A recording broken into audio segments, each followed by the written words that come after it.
This one is asking you to place this love consciousness conversation into the current context of America. She says, how does your work and framing sit with working with those affected by the current war behavior and mindset? I work with leaders in government, higher education, and not-for-profits that are having a really hard time. And then we'll close out with that. The first thing about love consciousness that I want to put forward is that it starts with you.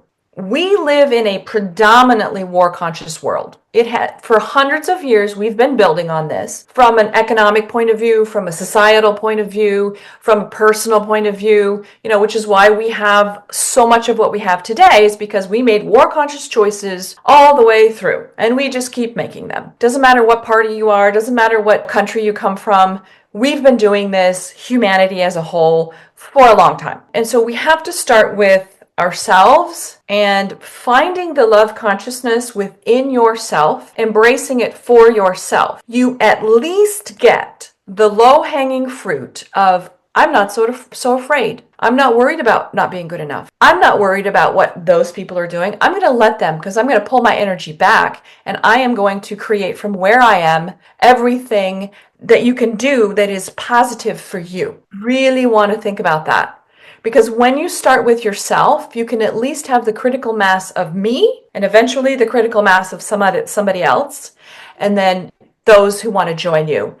But if we look to change those out there, we're in trouble.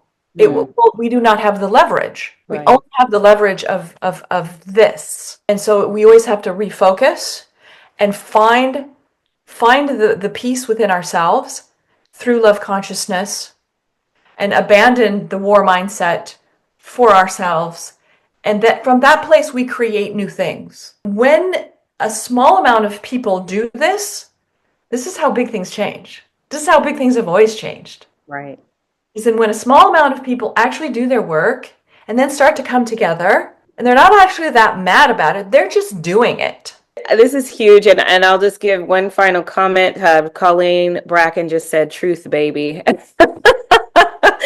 So thank you so much. Do you have any final words that you'd like to share before we close out? No, just thank you so much for having the space, the Institute of Coaching, and all you beautiful people for showing up here to have a conversation that is radical about love, consciousness, and leadership. This is radical, and I love you all for just being here. Yes, and this has been so well received. I know we all want to go back and check out the content, because there's so much and it's so good. So thank you, Dr. Teri.